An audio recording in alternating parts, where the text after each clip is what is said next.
ಇನ್ನು ಮುಡಾ ಹಗರಣದ ತನಿಖೆ ಚುರುಕಾಗಿದೆ. ಆದರೆ ಲೋಕಾಯುಕ್ತ ಇದೀಗ ತನಿಖೆಯ ಅಂತಿಮ ವರದಿಯನ್ನ ಸಲ್ಲಿಕೆ ಮಾಡಿದೆ. ಹಗರಣದ ಇಂಚಿಂಚು ತನಿಖೆ ನಡೆಸಿರುವಂತಹ ಲೋಕಾಯುಕ್ತ ಪೊಲೀಸರು ಐಜಿಪಿ ಸುಬ್ರಹ್ಮಣ್ಯೇಶ್ವರ ರಾವ್ಗೆ ತನಿಖೆಯ ಅಂತಿಮ ವರದಿಯನ್ನ ಸಲ್ಲಿಕೆ ಮಾಡಿದ್ದಾರೆ. ಲೋಕಾಯುಕ್ತ ಪೊಲೀಸರು ಮುಡಾ ಅಕ್ರಮದ ಜನ್ಮ ಜಾಲ ಆಡಿದ್ದಾರೆ. ಒಂದಲ್ಲ ಎರಡಲ್ಲ ಬರೋಬ್ಬರಿ 100ಕ್ಕೂ ಹೆಚ್ಚು ಅಧಿಕಾರಿಗಳ ವಿಚಾರಣೆ ನಡೆಸಿ ತನಿಖಾ ವರದಿ ಸಲ್ಲಿಕೆ ಮಾಡಿದ್ದಾರೆ.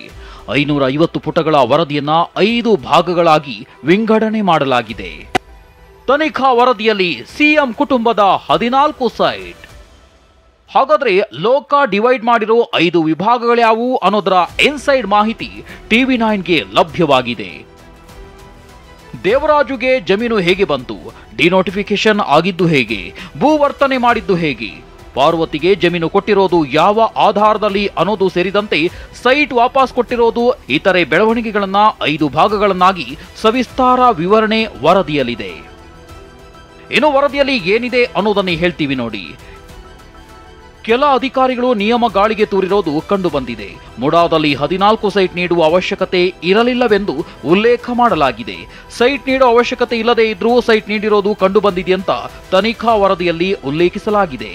ಇನ್ನು ಹಗರಣದಲ್ಲಿ ಯಾವುದೇ ರಾಜಕೀಯ ಒತ್ತಡಕ್ಕೆ ಒಳಗಾಗಿರುವುದು ಕಂಡು ಬಂದಿಲ್ಲ. ಆದರೆ ಕೆಲವೊಂದು ದಾಖಲೆಗಳು 14 ಸೈಟ್ಗಳನ್ನ ನೀಡಿರುವ ಬಗ್ಗೆ ಉಲ್ಲೇಖ ಮಾಡಲಾಗಿದೆ.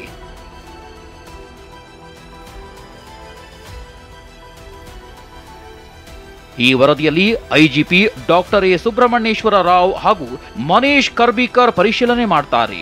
ಬಳಿಕ ಈ ಇಬ್ಬರು ಅಧಿಕಾರಿಗಳ ಅಭಿಪ್ರಾಯ ಆಧರಿಸಿ ವರದಿಯನ್ನ ಕೋರ್ಟ್ಗೆ ಸಲ್ಲಿಸಲಾಗುತ್ತೆ.